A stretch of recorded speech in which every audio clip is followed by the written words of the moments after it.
Will Paolo Lugari please join the faculty marshal here on stage?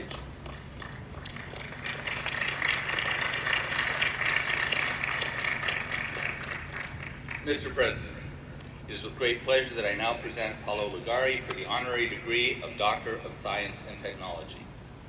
As the world starts to face up to the challenges of climate change and the widespread degradation of our environment, Paolo Lugari is a living reason for optimism. In 1967, Paolo Lugari, a chaos scientist, set out to create a different way of living. He formed a community called Gaviotas in the most barren and unpropitious part of his country.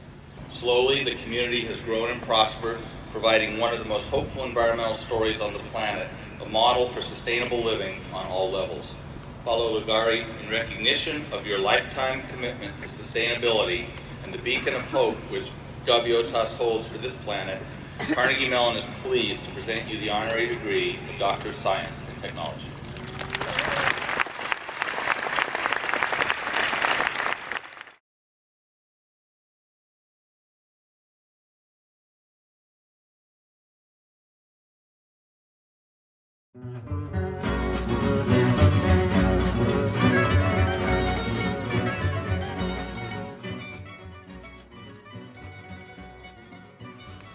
In the eastern part of Colombia, in the department of Vichada, among rivers and large unpopulated extensions of grasslands, a very special landscape emerges.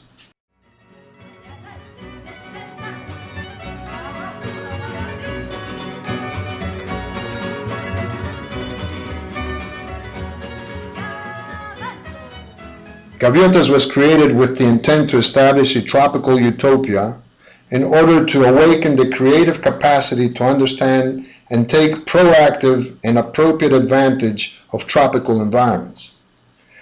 Gaviotas has a center in Bogota where solar energy projects are developed, and it also serves as the administrative headquarters.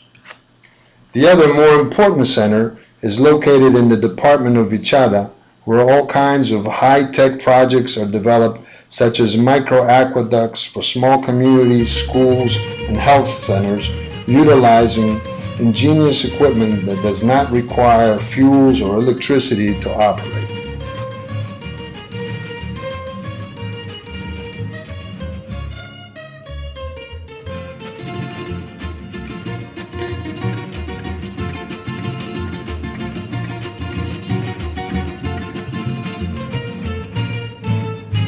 Señores, la historia más bonita de linda Potranquita, con ojos soñadores, colitas de caballo, anda pasito entero, de quienes muy hermosas, una por los esteros. Era una potra muy singular, no conocía el dolor, no conocía el amor, no conocía corral, sola quería vivir por el palmar.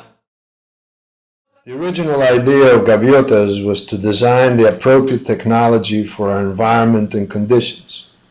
In other words, technology that does not require high capital investments, and that the price of these products is adjusted to the low average buying power of the community, and also that the given technology is of low environmental impact. This is achieved by utilizing our best resources, our minds.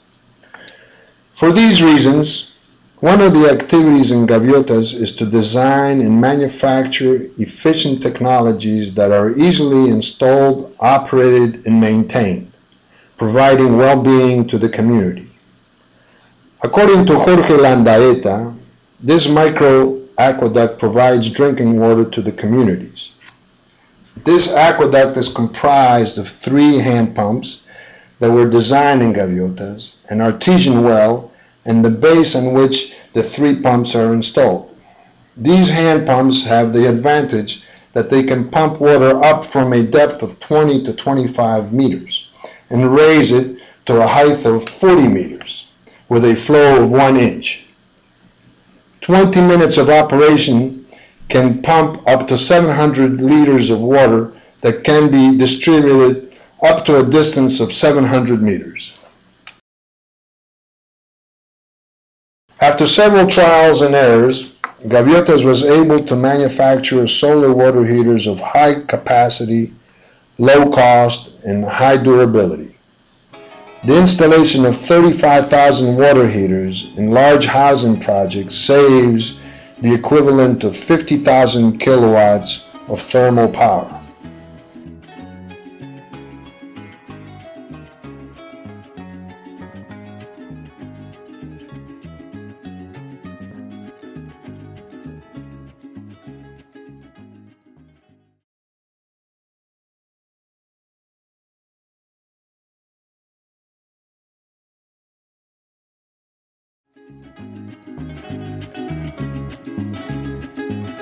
To exploit the poor quality of soils in the Orinoco Basin, Gaviotas initiated a reforestation project by planting Caribbean pines, a tropical pine. It is projected that in 15 years after planting 1 million hectares, this could provide Colombia an economic resource comparable to that of coffee production.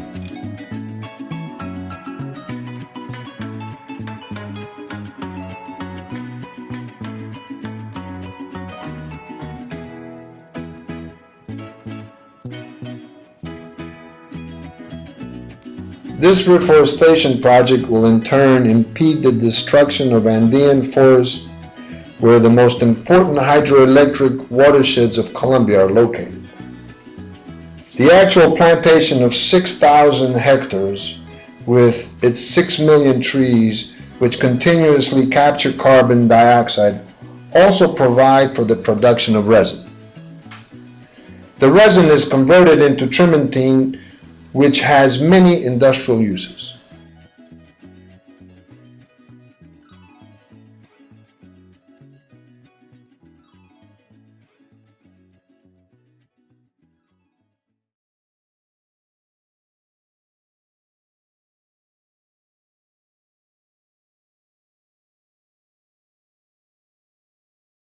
According to Gonzalo Bernal, in this type of savanna, similar to many other savannas of the developing world, it is possible to create living conditions, that is, habitats where people can live like here in Gaviotas, in a productive harmony with nature, where conflicts can be peacefully resolved, where people can live and work happily, that is, where people can sustainably live with their families. The Research Center of Gaviotas in Vichada has a health center and pure drinking water for the population of Vichada. In order to maintain harmony with the environment, this center has a unique design. Every element has an aesthetic, energetic, and technological parameter all at once. According to Lugari, as far as the possible future of the Gaviota Center is concerned, I visualize in this new millennium the populations along the tropical belt of the planet, which is overlapped by the belt of poverty, that these populations should be inspired by Gaviotas and therefore adopt and change in accordance to every type of environment.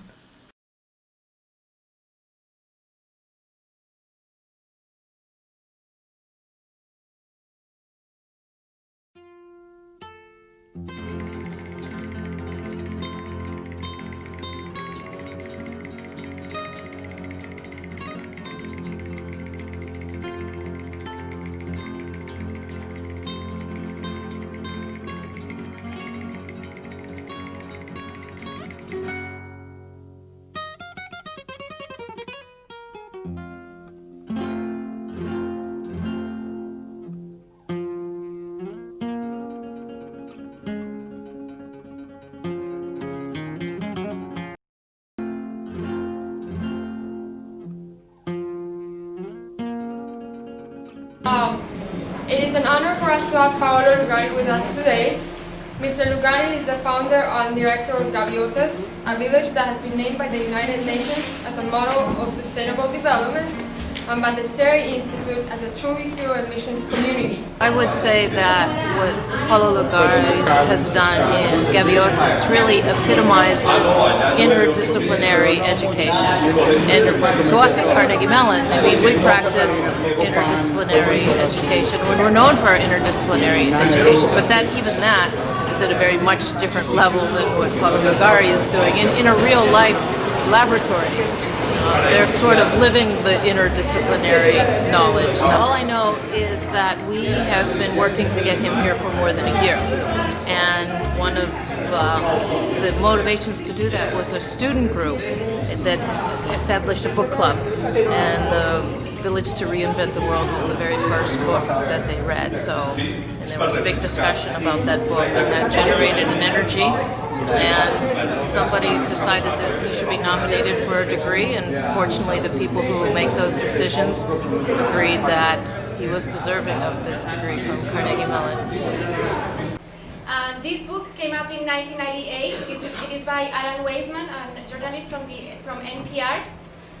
The note that he did on Gaviotas in 1994 was truly inspiring, and many people demanded that this book would be written.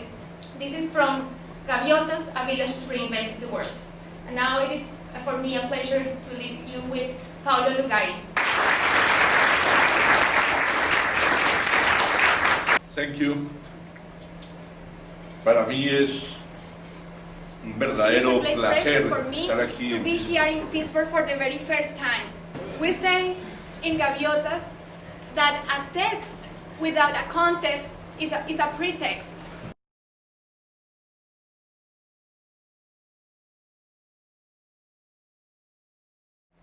Y empiezo citando una frase de mi amigo Carl Sagan. And I start quoting one sentence from my friend Carl Sagan. En ciencia y tecnología, la única verdad sagrada es que no hay verdades sagradas. The only sacred truth is that there are no sacred truths. En Gaviotas, todo está en todo. In Gaviotas, everything is within everything. Por ejemplo, una de las ideas más brillantes For example, one of the most bright ideas nació del jefe de cocina de Gaviotas. came from the chief of kitchen in Gaviotas. Pero para eso, para reconocer ideas de todos los niveles, hay que tener humildad. But for that, to be able to appreciate ideas at all levels, one has to be humble.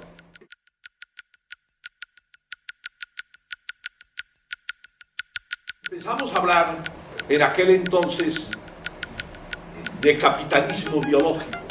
So we began speaking about biological capitalism. Que en el trópico, sobre todo en la zona ecuatorial, que es el trópico del trópico, es muy fuerte. That in the tropics, and especially in the equatorial zone, that is the tropic of the tropic, is very intensive.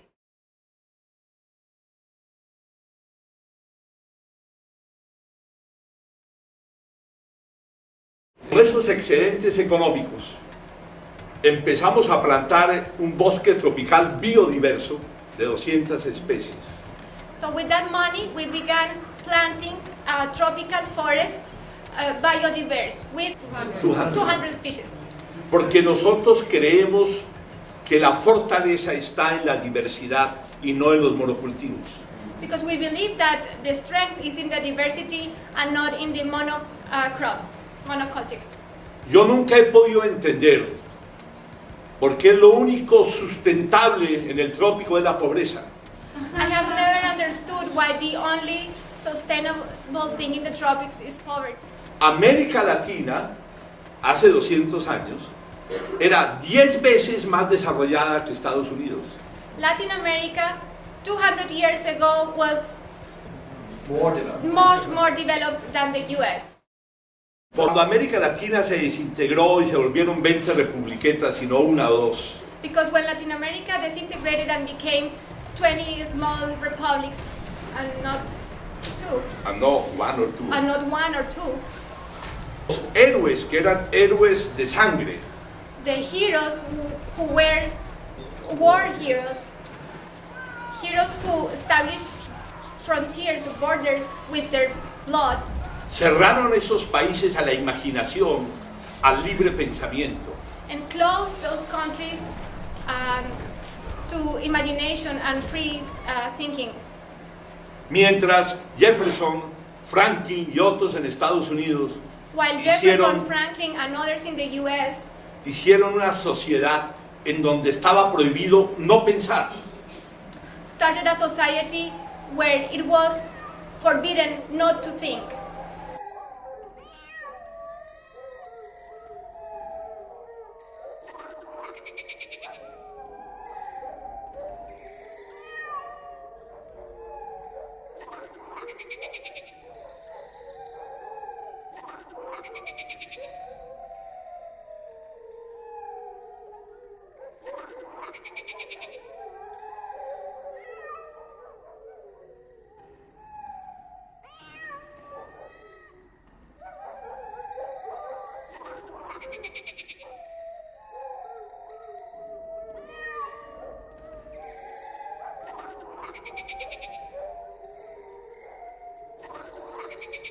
It's a meeting of like minds, it's a meeting of like spirits, and it's a meeting of like meaning.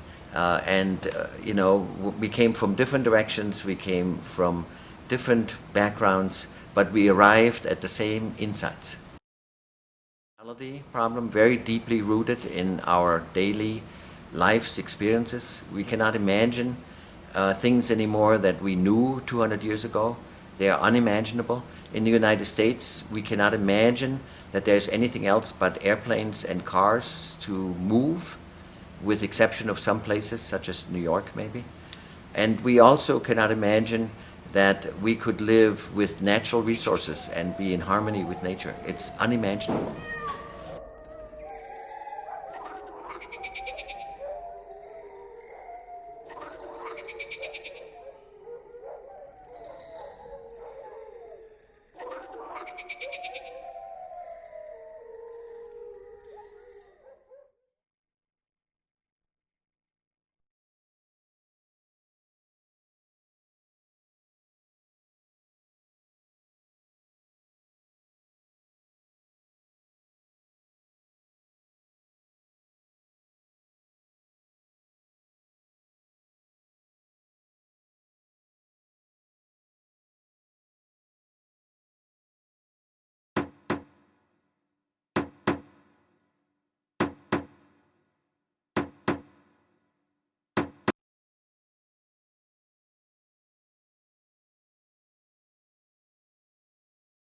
It seems I cannot reach that ladder with this ladder.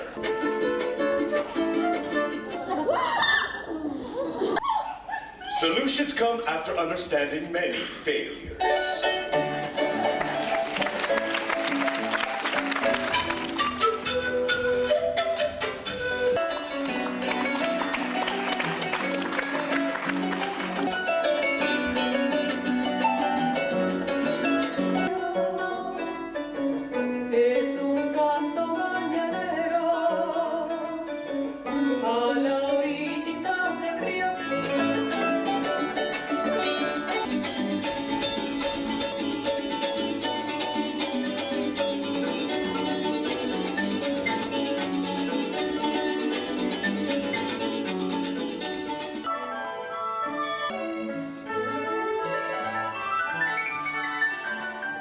Some of random occurrences born out of chaos. In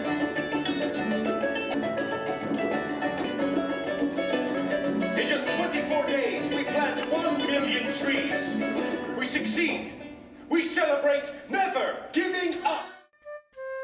Paolo Lugari figured out how to live sustainably decades before the world even heard the word sustainability for the first time. It's really a remarkable act of leadership, and he's created a model for the world to follow today.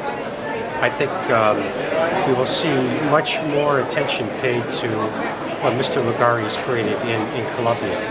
And we at Carnegie Mellon are very committed to sustainability, and therefore we're very proud to have him here. Realmente me conmueve mucho la distinción que me ha hecho esta universidad en el área de ciencia y tecnología, porque es el reconocimiento a un trabajo de más de 40 años de todo un equipo que me ha tocado más coordinar y motivar que dirigir, valga la verdad, y que hemos podido mostrar de que en el trópico, en las peores condiciones, es posible vivir con prosperidad sin destruir el entorno.